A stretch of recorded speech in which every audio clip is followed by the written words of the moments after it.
El capítulo 4, Gálatas 4, versículos 26 al 31.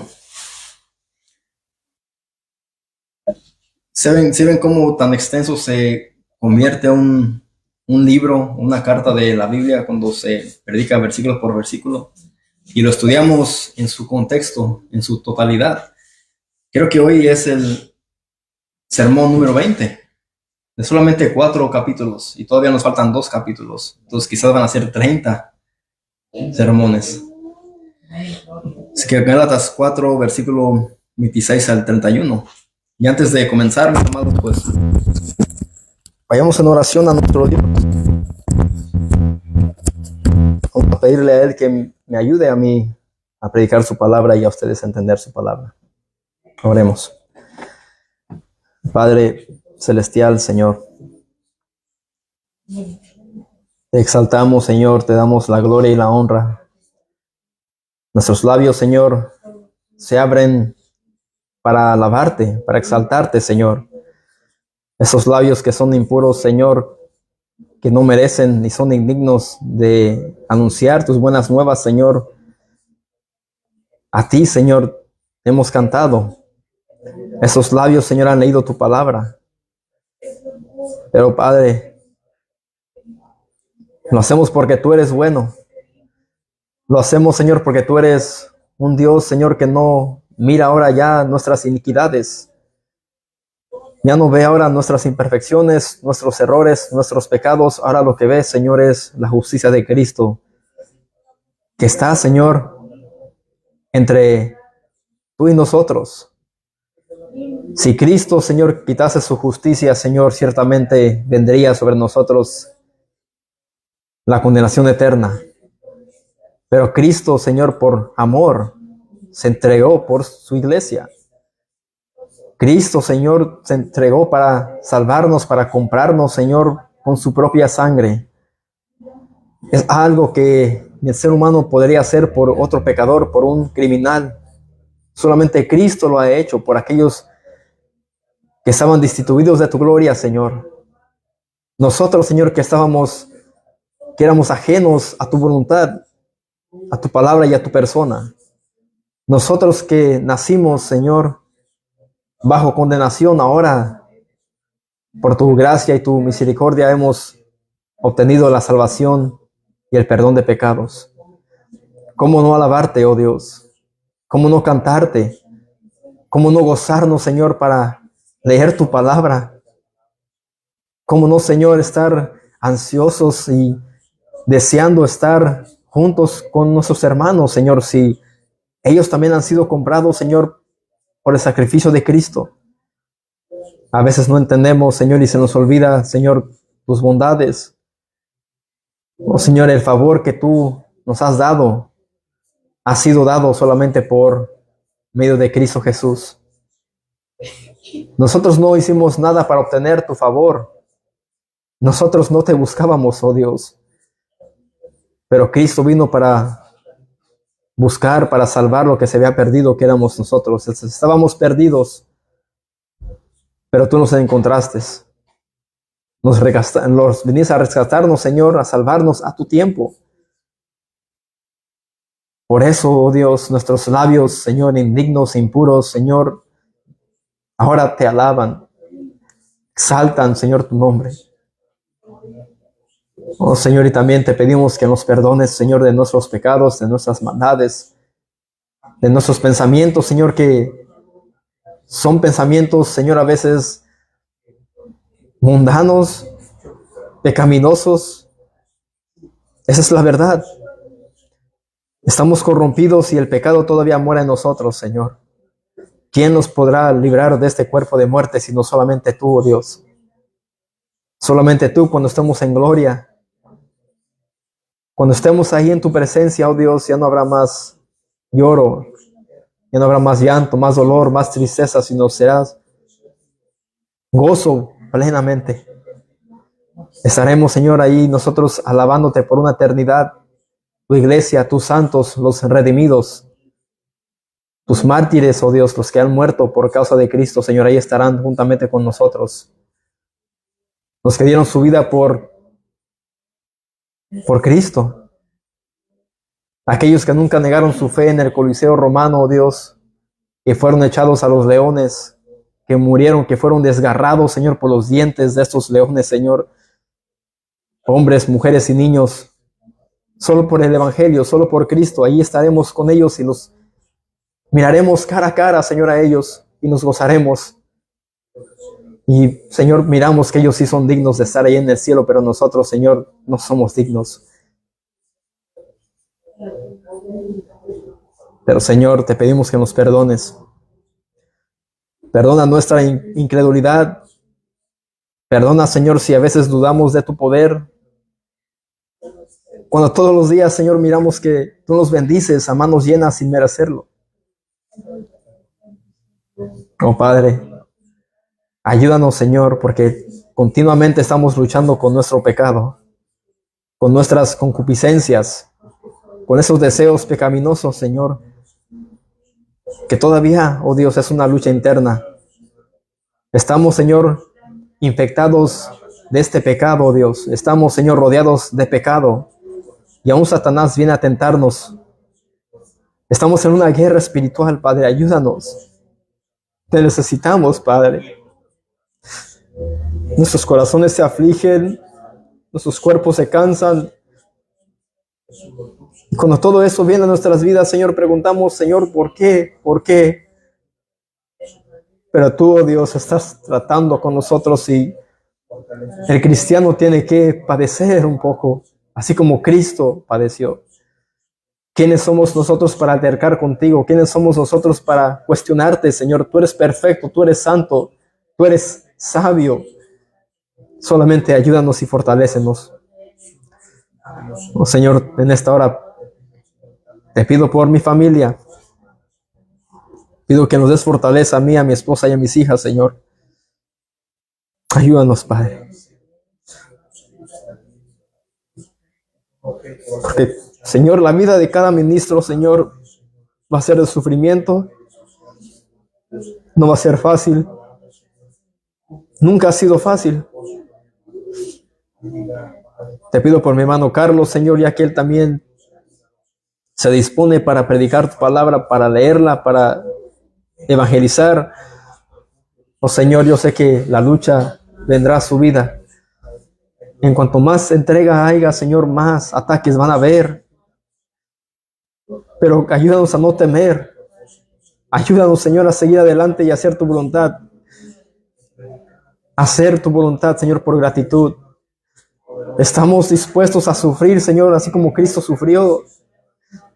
Estamos, Señor, dispuestos a dar nuestra vida por el Evangelio, Señor, aunque nos maten, aunque nos vituperen, Señor, aunque suframos, Señor, aquí estamos, Padre.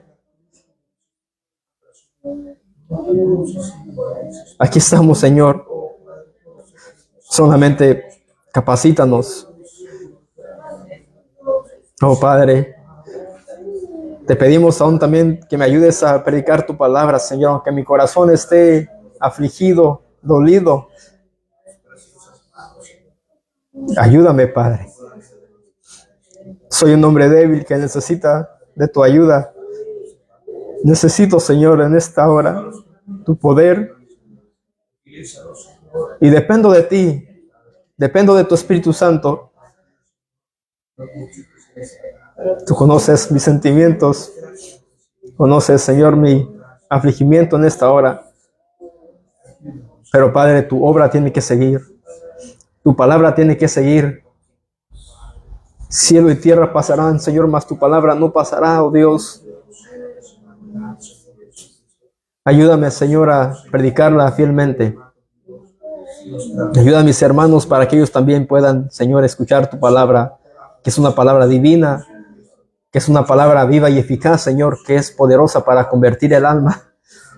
Es poderosa para cambiar, para salvar, Señor, para santificar. Por favor, Padre, habla la vida de mis hermanos, de cada oyente, de cada niño que no es convertido, de cada joven, Señor. Oh, Señor, Padre, también gracias por la vida de mi hermano Felipe. Gracias porque él también pone de su tiempo para acompañarnos, Señor, para llamarle a las personas que quieren venir a visitarnos, Señor. Eso es trabajo, eso es labor. Señor, cuida de él, protégelo, Padre. Oh Padre, pero en esta hora nos ponemos en tus manos y bajo tu voluntad. Te lo pedimos, Señor, en Cristo Jesús. Amén. ¿Es por ahí una servilleta, amor?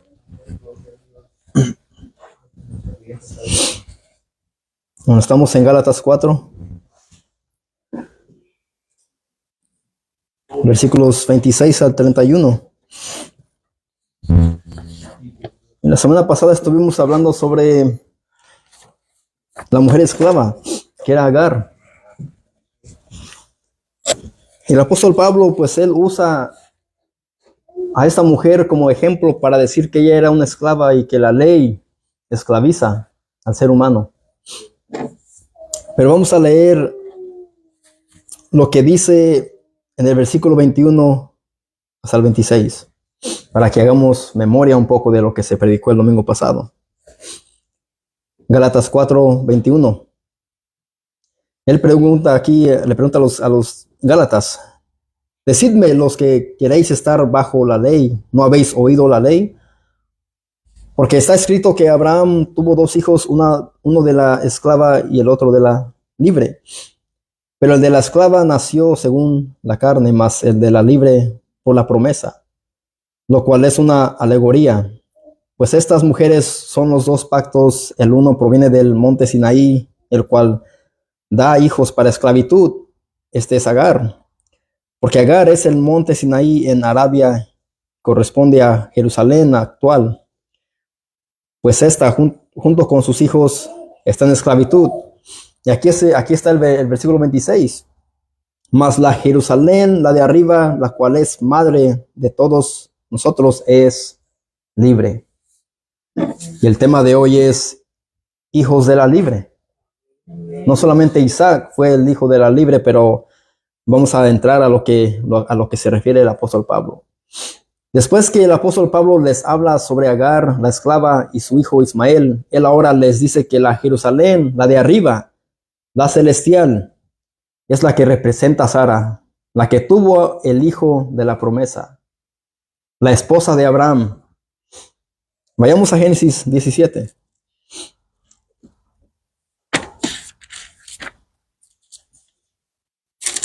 Génesis 17, versículos 15 al 19.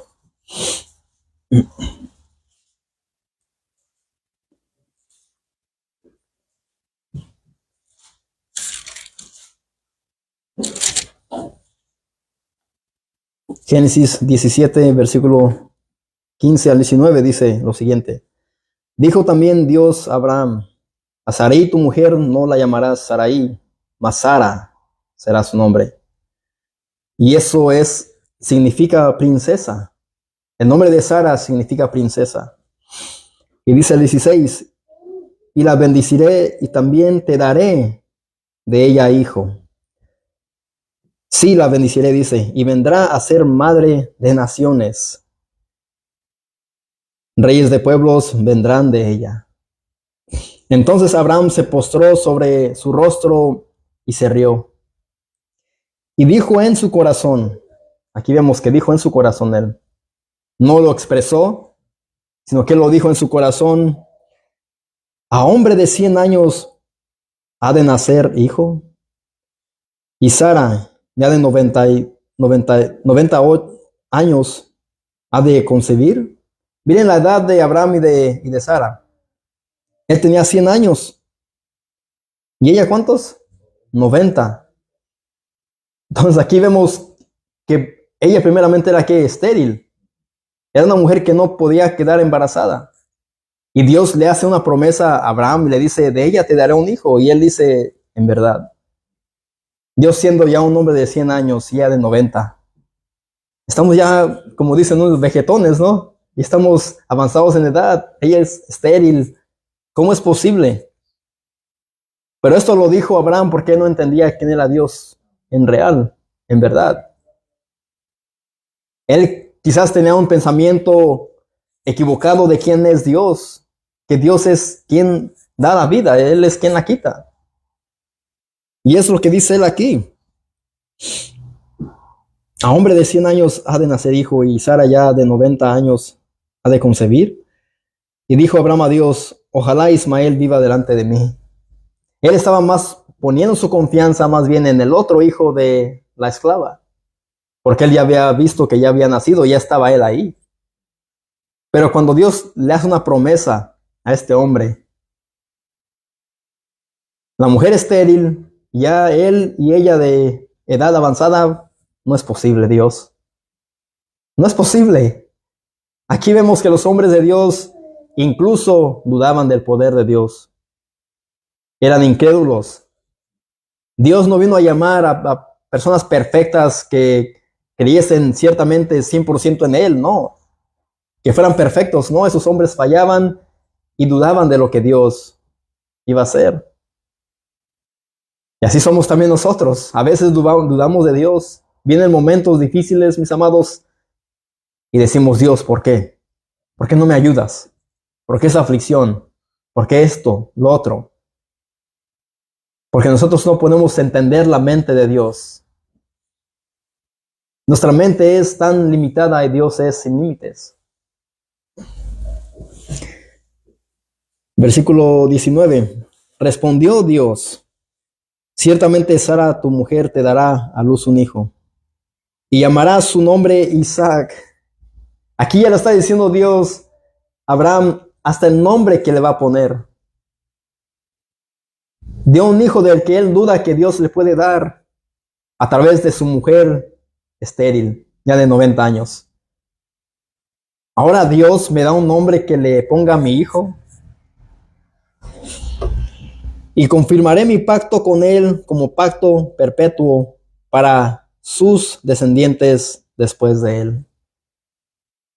Ahora aquí no solamente le dice y le da una promesa a Abraham de una descendencia, sino ahora también que él también tendrá una descendencia, a un hijo que él no ha visto.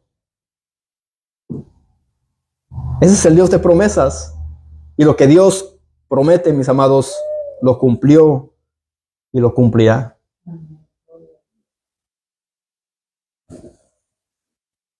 Así que ahí dice que él confirmaré mi pacto con él como pacto perpetuo para sus descendientes después de él.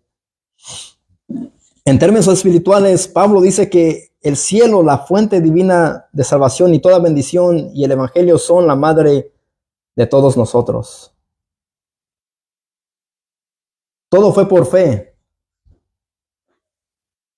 Y ella, sin duda, es libre porque trae libertad a los oprimidos. La Jerusalén espiritual, la de arriba, la del cielo, es la fuente divina de salvación, y toda bendición y el evangelio son la madre de todos, ellos y nosotros. Al igual que Sara dio a luz a los hijos de la promesa mediante el padre de la fe, que es Abraham, el cielo nos ha traído a nosotros, mis amados, a la familia de la fe de Dios. ¿En quién? En Cristo. A eso se refiere el apóstol Pablo allí en Gálatas 4:26. Mas la Jerusalén de arriba, la cual es madre de todos nosotros, es libre. ¿Y Sara iba a ser madre de qué? De muchas naciones.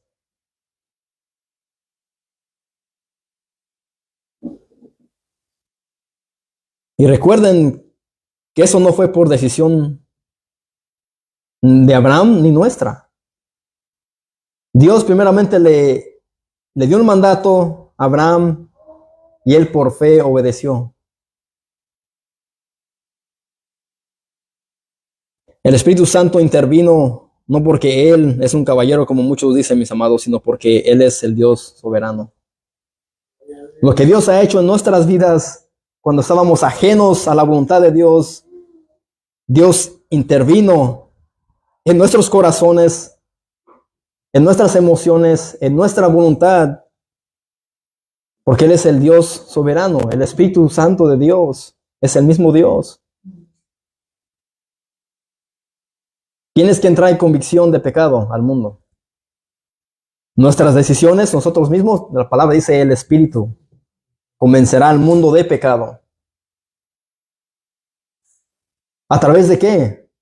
A través de la palabra, de la predicación de la palabra de Dios, es que el Espíritu Santo va a traer convicción al pecador.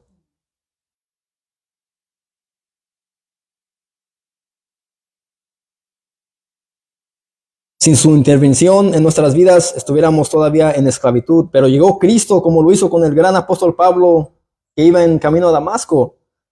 ¿Para qué? Para destruir a los cristianos. Ay, mis amados, Cristo no le dijo a Saulo, Saulo, ¿me das un minuto para platicar contigo?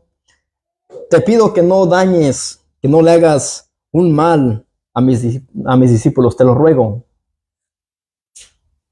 Aquí ellos no dialogaron, sino que Cristo hizo su voluntad.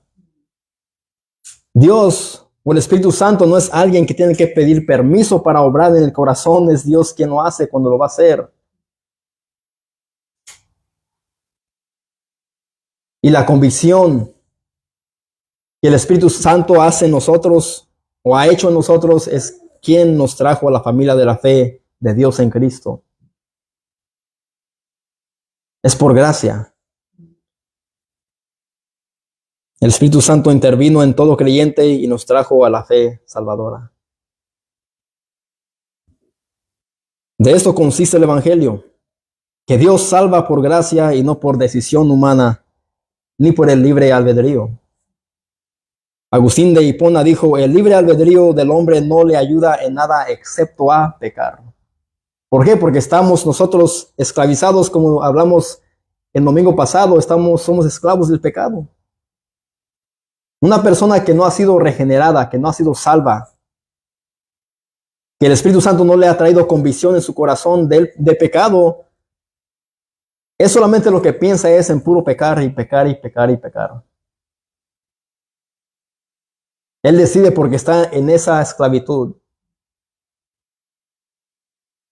Pero mis hermanos, de esto consiste el Evangelio. Que todo es una obra de Dios de principio a fin.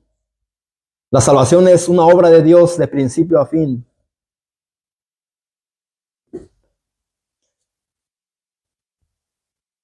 Ahora dice el versículo 27, ahí de Gálatas 4. Porque está escrito, regocíjate, oh estéril, tú que no das a luz. Eso está en Isaías 54:1. Prorrumpe en júbilo y clama, tú que no tienes dolores de parto, porque más son los hijos de la desolada que de la que tiene marido. Es una expresión que dice aquí el apóstol Pablo y Isaías. Regocíjate, oh estéril. ¿Quién era estéril? Sara era estéril. Ella no tenía dolores de parto, nunca experimentó esto hasta que ella quedó embarazada y dio a luz ¿a quién? A Isaac.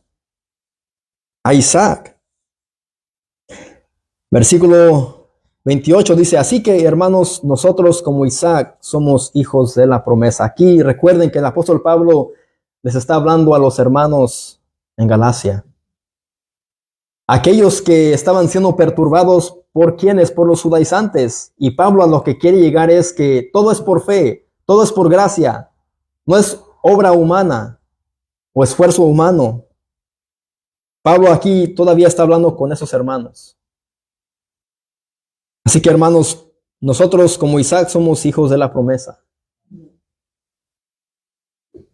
Ahora Pablo con amor y ternura les dice a los creyentes de Galacia que al igual que Isaac, ellos son hijos de aquella promesa que Dios le había hecho a Abraham.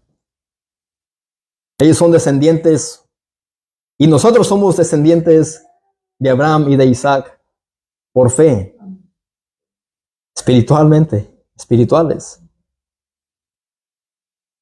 Mis amados, nosotros somos la gran bendición incontable de la que Dios le prometió a Abraham. Somos esa descendencia innumerable. ¿No es algo glorioso eso, mis hermanos? Saber que cuando Dios le hizo esa promesa a Abraham, ahí estábamos nosotros contados. Estábamos ahí incluidos cuando Él le dice, mira las estrellas, así será tu descendencia. ¿Quién puede contar las estrellas? Nadie. Pues aparte de las que podemos ver, aún hay más en el espacio, en el universo.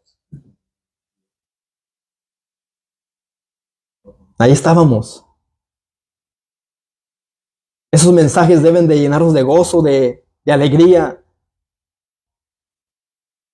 Y muchas de las veces escuchamos mensajes de predicadores que solamente es, hermano esto, hermano lo otro. Eso a veces te hace sentir mal. Y si vienes a veces afligido, cargado, y más te pisotean, más esto, mis hermanos, el evangelio debe de llenar al creyente de gozo y de esperanza. Ahí estábamos contados como descendientes de la promesa. Vayamos a Romanos 9.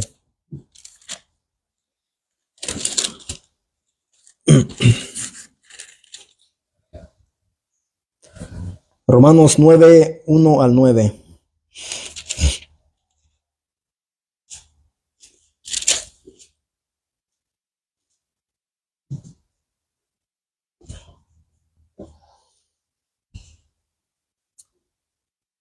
Dice el versículo 1 de Romanos 9. Verdad digo en Cristo, no miento, y mi conciencia me da testimonio en el Espíritu Santo, que tengo gran tristeza y continuo dolor en mi corazón. ¿Por qué es que el apóstol Pablo tenía esa tristeza y un dolor en su corazón? Porque deseará yo mismo ser anatema, separado de Cristo, por amor a mis hermanos, los que son mis parientes según la carne. Aquí vemos el amor tan inmenso del apóstol Pablo y el deseo de él querer que los de su nación, sus parientes de carne, él mejor deseaba ser un anatema y separado de Cristo para que ellos pudiesen ser salvos. Él estaba dispuesto a dar su vida. Él aquí está dispuesto a ser un anatema, un maldito, por amor a los de su nación. Ese era el gran dolor que él sentía y la tristeza. Al igual, aparte todavía de lo que agolpaba su cuerpo, que era la preocupación por todas las iglesias, él aquí vemos que él sufría, mis amados, por los creyentes y por los no creyentes. Aquí vemos que él ciertamente tenía un amor por las almas que estaban perdidas, que eran sus parientes según la carne. Él estaba dispuesto a sufrir lo que fuera por los creyentes, por los cristianos y los que no eran. Es lo que siente, lo que dice él ahí.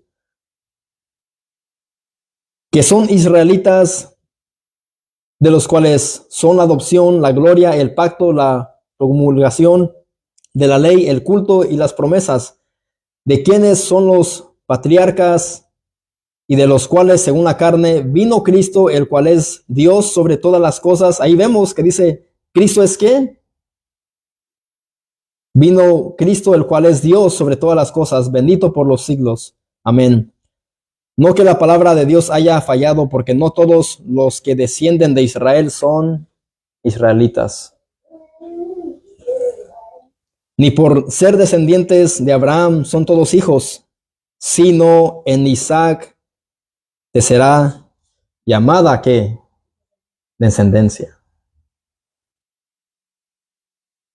Ahí vemos que el apóstol Pablo lo que quiere decir es que los que eran de Israel, pues no eran salvos.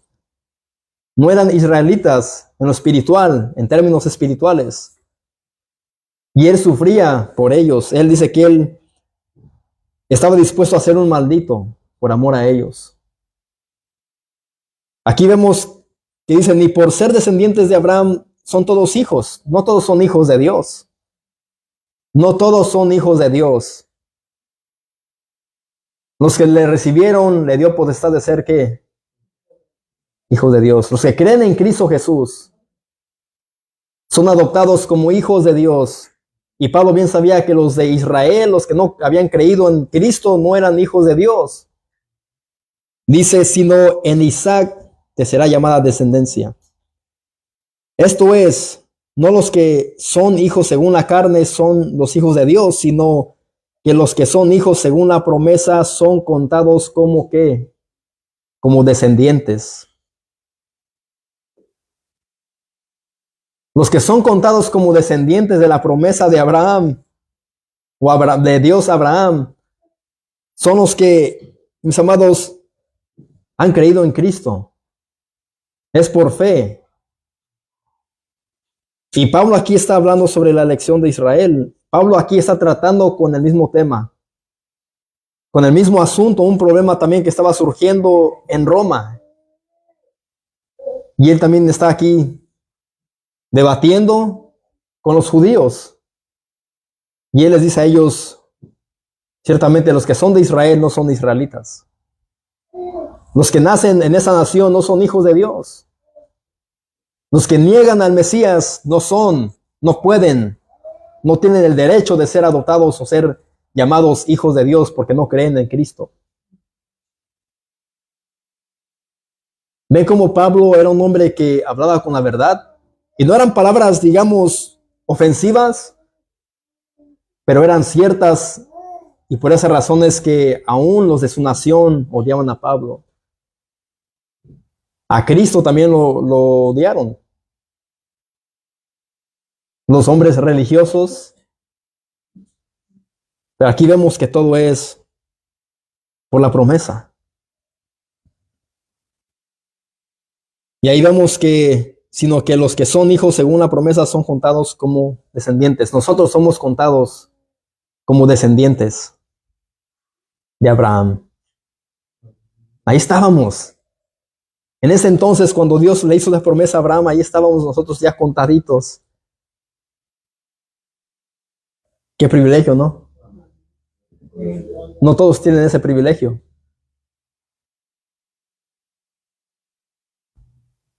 Porque la palabra de la promesa es esta: por este tiempo vendré y Sara tendrá un hijo. Pablo aquí otra vez está hablando sobre Sara, sobre la promesa, sobre Isaac, al igual que lo hizo en Gálatas.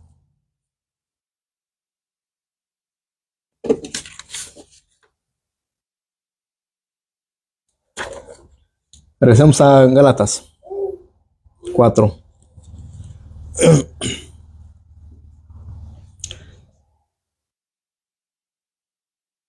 Gálatas 4, 28 y 29. Así que, hermanos, nosotros como Isaac somos hijos de la promesa. Aquí él quiere reanimar otra vez a los Gálatas a que vean que ellos son hijos de la promesa, si es que han creído en Cristo. Y él no quería que ellos volvieran a la esclavitud, ¿recuerdan? Porque la ley, ¿qué es lo que hace? Esclaviza.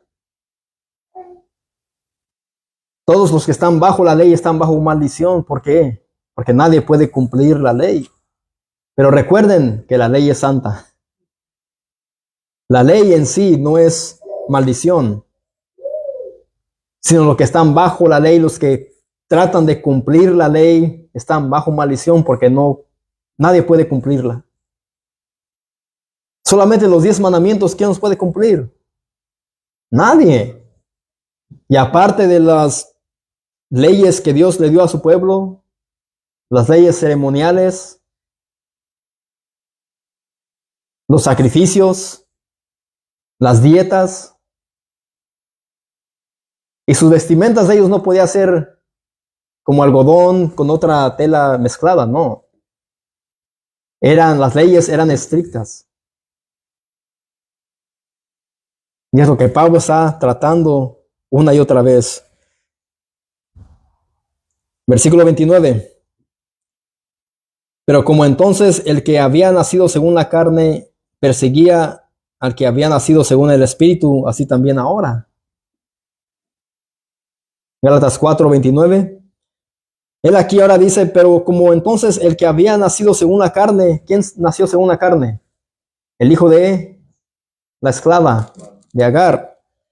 Perseguía al que había nacido según el Espíritu. ¿Quién nació según el Espíritu? Isaac, el hijo de Sara. Así también ahora, es lo que dice el apóstol Pablo. Vayamos a Génesis 21. Quizás dirán, ¿por qué es que habla de que él persiguió el hijo de Agar al hijo de Sara? Génesis 21, versículo 8 al 12.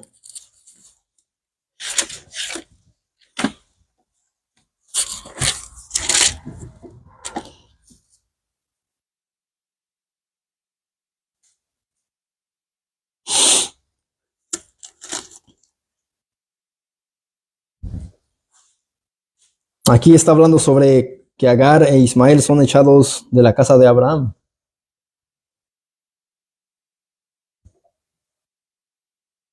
Y creció el niño y fue destetado, e hizo Abraham gran banquete el día que fue destetado Isaac. Versículo 9. Y vio Sara que el hijo de Agar, la egipcia, el cual esta le había dado a luz Abraham, se burlaba de su hijo Isaac. Aquí vemos que el hijo de Agar, ¿qué es lo que hacía? Se burlaba de él, de Isaac. Por tanto, dijo Abraham, echa a esta sierva y a su hijo, porque el hijo de esta sierva no ha de heredar con Isaac, mi hijo. Este dicho pareció grave en gran manera a Abraham a causa de su hijo. Entonces dijo Dios a Abraham, no te parezca grave a causa del muchacho y de tu sierva. En todo lo que te dijere Sara, oye su voz, porque en Isaac te será llamada descendencia. Ahí vemos lo que Pablo dijo en Romanos 9. Aquí Dios ya lo había dicho antes de que el apóstol Pablo lo dijese. Pero aquí vemos que dice que el hijo de Agar se burlaba del hijo de Sara. Y es lo que está diciendo ahí el apóstol Pablo. Está diciendo aquí en una forma intensificada que significa bromear o burlarse, pero la burla de un adolescente podía haber sido una amenaza real para un bebé, un ejemplo de la persecución a los creyentes. La persecución de Ismael a Isaac fue una figura de la persecución de los no regenerados a los regenerados, como una lucha continua. Esto era lo que los judaizantes estaban haciendo. Él aquí hace una comparación y dice, los judaizantes están actuando al igual que Ismael,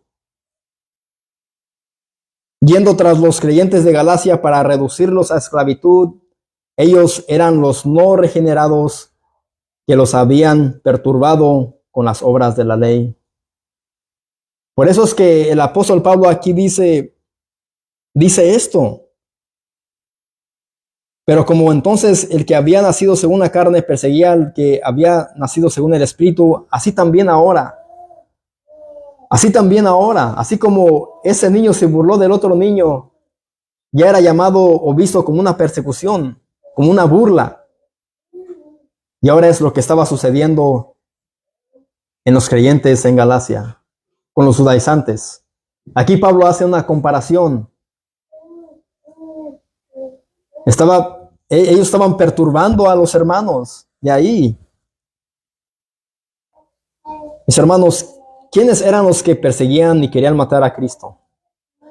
¿Acaso fueron los publicanos, los pecadores, los gentiles? ¿Los que no eran de Israel? ¿Quiénes eran los que perseguían y querían matar a Jesús?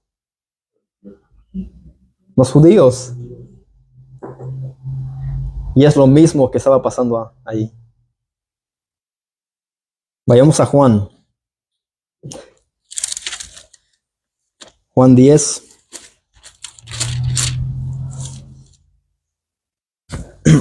Versículo 22 al 32.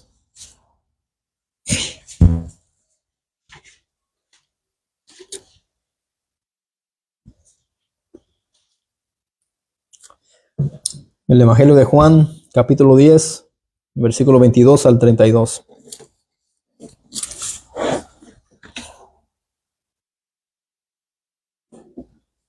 El subtítulo dice: los judíos rechazan a Jesús. Aquí nunca vemos que dice los gentiles, los publicanos, los pecadores. Nunca vemos que hubo un conflicto entre Jesús y ellos, sino que siempre fueron los judíos.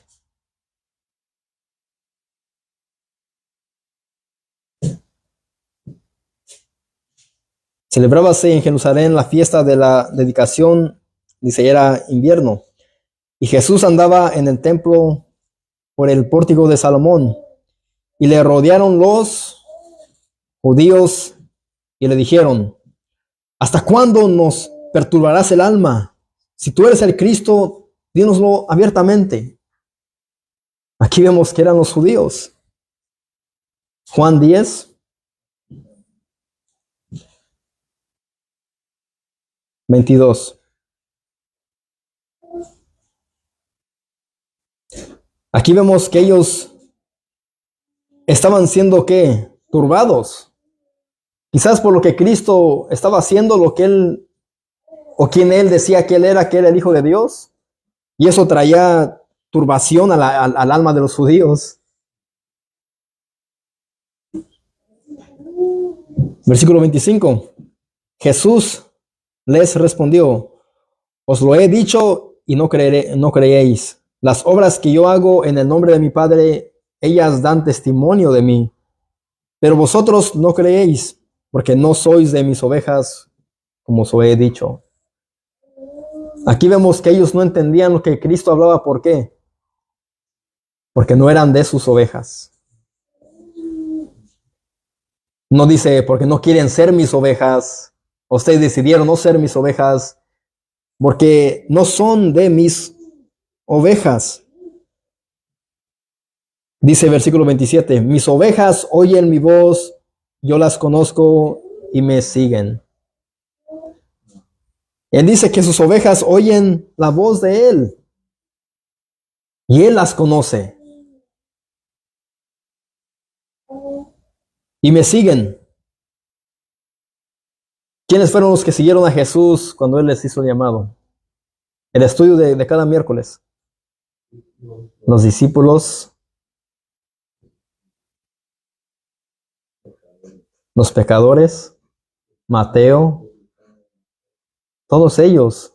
Ellos obedecieron a la voz y al llamado de Cristo. ¿Por qué? Porque eran sus ovejas.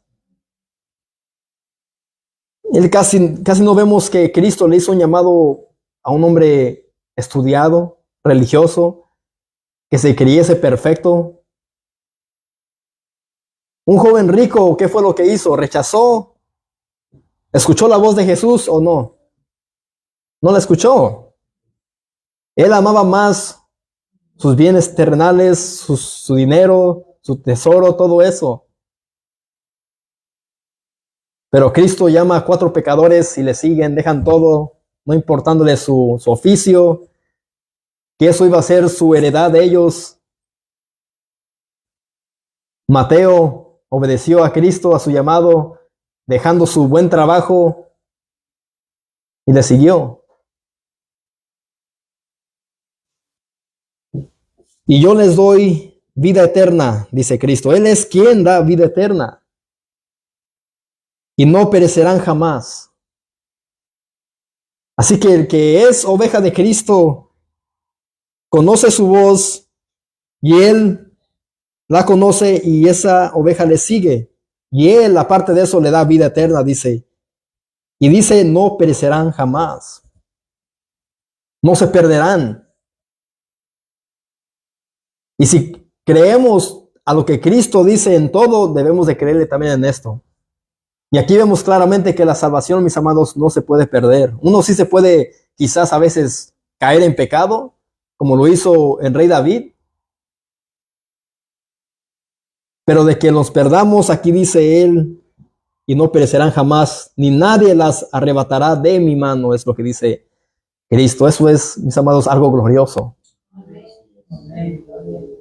No existe oveja descarriada, que se reconcilie 2, 3, 4, 5 veces con Dios, porque es solamente una reconciliación que Cristo hace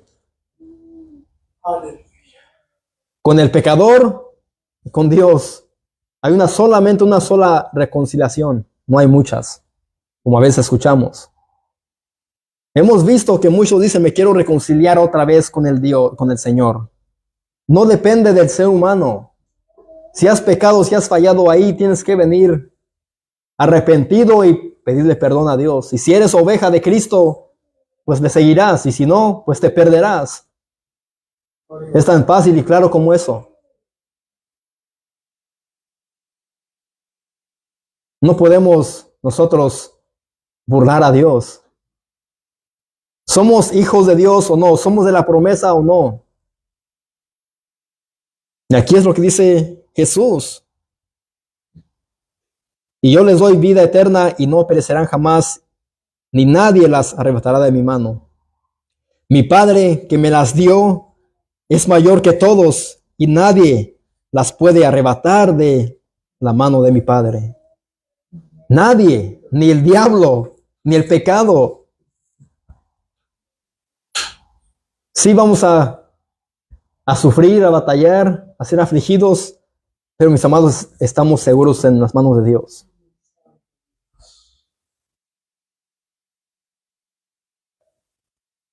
Entonces los judíos volvieron a tomar piedras para apedrearle a Jesús. ¿Por qué? ¿Por qué él decía esto?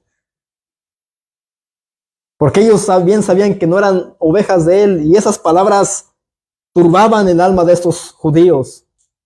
Y aquí vemos que eran ellos quienes deseaban que darle con piedras.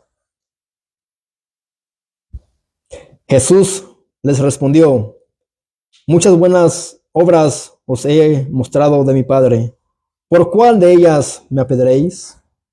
He hecho buenas obras, he hecho milagros, sanidades. ¿Por qué me quieren apedrear? ¿Acaso pequé? ¿Acaso quebranté algún mandamiento? ¿Por cuáles me quieren apedrear ustedes? Dice Cristo. Bueno, claramente porque no eran sus ovejas y lo odiaban. Ahora Mateo 26.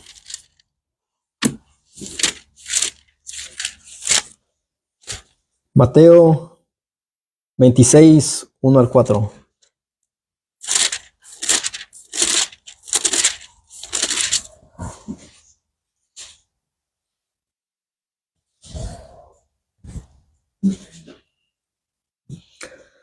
Aquí habla sobre el complot para prender a Jesús. Y vamos a ver quiénes eran los que querían o estaban tramando todo esto. Vamos a ver si eran los gentiles, los publicanos, los pecadores. Mateo 26, 1 al 4. Cuando hubo acabado Jesús todas estas palabras, dijo a sus discípulos: Sabéis que dentro de 2 días se celebra la Pascua, y el Hijo del Hombre será entregado para ser crucificado. Entonces los principales sacerdotes, los escribas y los ancianos del pueblo se reunieron en el patio del sumo sacerdote llamado Caifás, y tuvieron consejo ¿para qué? Para prenderle con engaño a Jesús y matarle.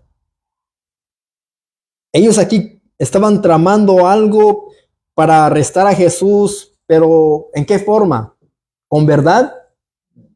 ¿Con mentira? ¿Con engaño? ¿Con calumnia? Aquí vemos la perversidad de estos hombres. Tanto odio por Jesús. Él hacía buenas obras, pero a la misma vez él reprendía a esos hombres religiosos y por ende ellos lo odiaban. ¿Ven aquí lo que ellos tramaban? Los principales sacerdotes, los escribas, los ancianos del pueblo se reunían en el patio del sumo sacerdote y tuvieron consejo para prenderle con engaño a Jesús y matarle. El fin de ellos era ver a Cristo muerto. Ese es el estado de un no regenerado, un hijo que no, uno que no es de Dios, un no hijo de Dios. Y a esto se refiere el apóstol Pablo. Aquí vemos que Pablo, él dice, deseaba ser un anatema para que sus parientes de carne fuesen salvos. Estos hombres que siempre trajeron persecución a Cristo, a los discípulos, a los cristianos, eran ellos, al igual que Ismael a Isaac. Esa burla ya era como en forma de persecución, es lo que dice el apóstol Pablo. Mis hermanos, Ismael es una ilustración de la religión meramente. Es un símbolo, representa la religión. Bajo la ley, su esclavitud y su origen tienen raíces en la sabiduría solamente y la fuerza humana, no en la promesa ni en el Espíritu de Dios.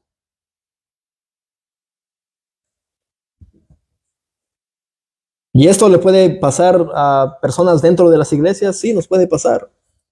Que pensamos que somos mejor que los demás por nuestra teología, por nuestro conocimiento. Mis hermanos, eso es un peligro. Si nuestra teología no va de la mano con nuestra vida práctica como cristianos, ¿de qué nos sirve tanto conocimiento? No sirve de nada. Y así eran esos hombres religiosos. Eran los líderes del pueblo de Israel, de la nación, pero deseaban matar a Jesús.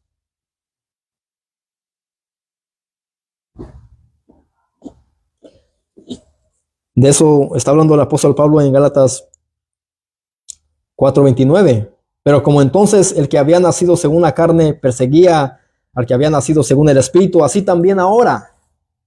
Así también ahora. Él habla aquí de los judaizantes que querían pervertir el evangelio y lo estaban logrando, pero aquí Pablo se entera y por esa razón es que él tiene que escribir esta carta a los Gálatas para llamarles la atención y para que ellos vuelvan a la verdad, a Cristo, al evangelio. Versículo 30, ahí de Gálatas 4. Más, ¿qué dice la Escritura? Echa fuera a la esclava y a su hijo, porque no heredará el hijo de la esclava con el hijo de la libre. Aquí vemos claramente que Dios dijo, echa para afuera, porque ese niño fue producto de ¿qué? De la carne. No fuera el hijo que Dios le había prometido a Abraham. Y tal vez muchos dirán, bueno, ¿qué tipo de Dios es este? Él es Dios. Él tiene la autoridad para hacer lo que Él quiera. La expulsión física de Agar e Ismael de la casa de Abraham subraya que las obras de la ley y la gracia no podían habitar juntas. Eso es lo que nos muestra esta alegoría. Eso es lo que Pablo está diciéndoles a estos creyentes, que las obras de la ley y la gracia no pueden habitar juntas. No podemos mezclar las obras de la ley con la gracia. Eso es imposible. Es como el aceite y el agua. ¿Acaso se pueden mezclar? No. Bueno, Pablo se refiere a lo mismo.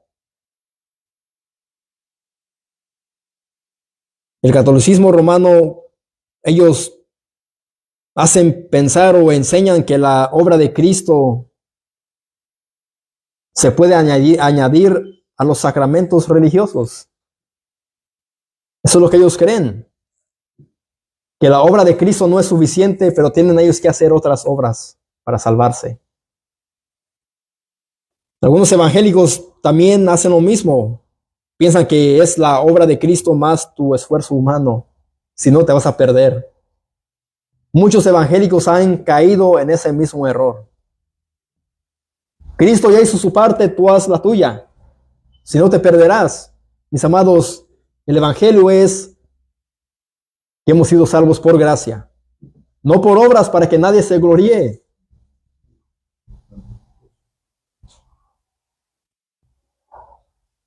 Y cuando entendamos esto, vamos a poder darle gloria a Dios, porque todo es de Él y para Él.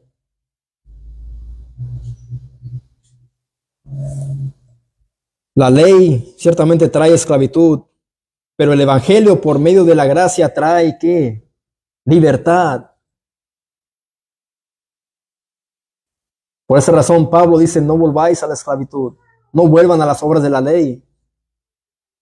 Es imposible, no podemos mezclar la gracia con las obras de la ley, con los ritos judíos, judaizantes. No se debe hacer eso.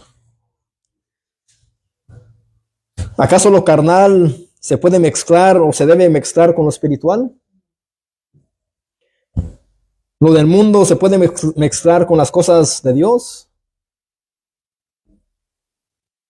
No, pero muchos tratan de hacerlo en esas supuestamente iglesias carnales, donde hay tanta música. Sí hay buena alabanza con letra bíblica, pero las predicaciones bíblicas no están ahí.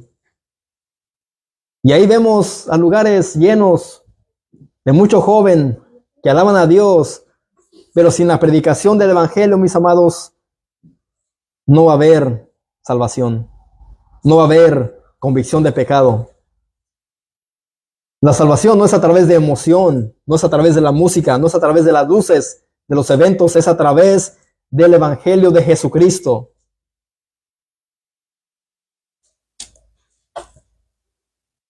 ¿Acaso hay comunión entre luz y las tinieblas? ¿Entre Cristo y Belial? No, vamos a la segunda carta a los Corintios.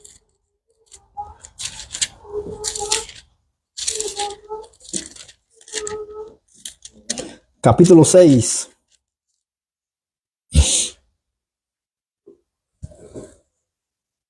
Versículo 14 al 18.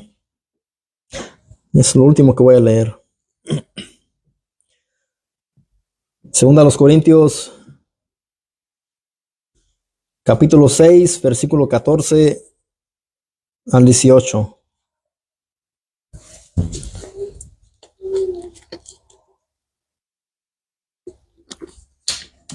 Aquí está hablando el apóstol Pablo sobre que somos templo del Dios viviente.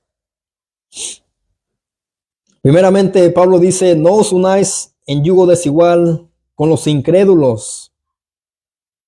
Eso es un mandato. Que un creyente no se debe de unir a un yugo desigual. Es alguien que es un incrédulo.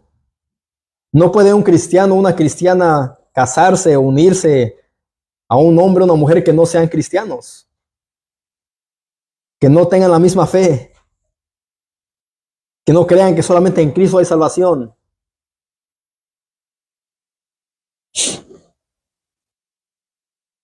¿Por qué? ¿Qué compañerismo tiene la justicia con la injusticia? Ninguna. ¿Acaso la justicia y la injusticia se pueden mezclar? No. Es una pregunta retórica lo que Pablo está haciendo aquí. ¿Y qué comunión la luz con las tinieblas? Ninguna. ¿Y qué concordía de Cristo con Belial? ¿O qué parte del creyente con el incrédulo? Así que todo eso no puede mezclarse. Y a esto quiere llegar el apóstol Pablo, cuando él está hablando de todo esto. Mas, ¿qué dice la Escritura? Echa fuera a la esclava y a su hijo, porque no heredará el hijo de la esclava con el hijo de la libre.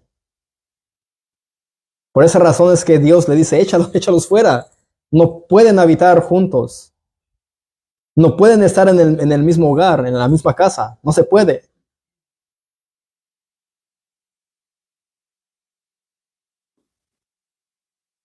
Y esto es lo que ha sucedido con la unión de las religiones en el Vaticano, en Roma.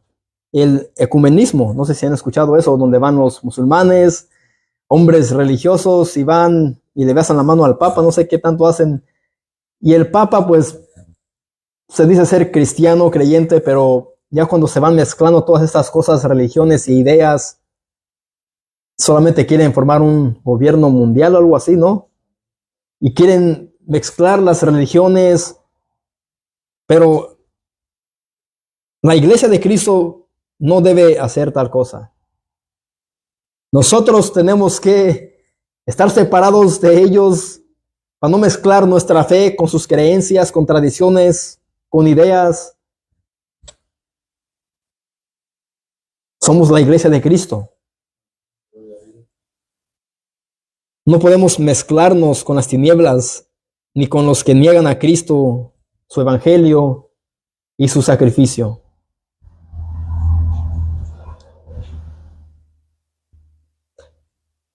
Pero ¿qué es lo que Pablo quiere prevenir en esta carta?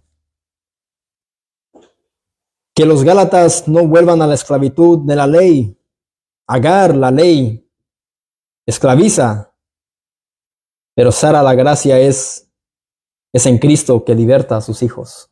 Los ha libertado. Espero y entiendan este sermón. Son temas tan difíciles.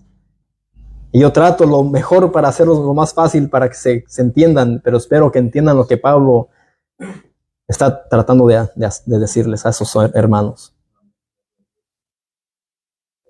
Que es por gracia, no es por esfuerzo humano. Es solamente a través de lo que Cristo ha hecho en la cruz del Calvario. Que Él ha muerto para salvar a pecadores, para comprar a su iglesia, para salvarla, para purificarla.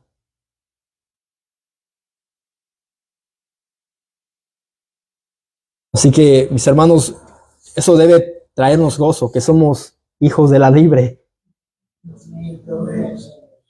de la Jerusalén de arriba, la celestial, la divina, que hemos sido traídos a la familia de la fe de Dios en Cristo. No todos tienen ese privilegio de ser llamados hijos de Dios. Solamente los creyentes, los que han sido regenerados, convencidos de su pecado y se han arrepentido, y ahora estamos y somos libres en Cristo. No para vivir como querramos, pero ahora podemos hacer la voluntad del Señor con gozo, en medio de la aflicción, del sufrimiento, de pruebas, de tribulación, pero el Señor está con nosotros, mis amados. Amén. Somos libres en Cristo. Oremos.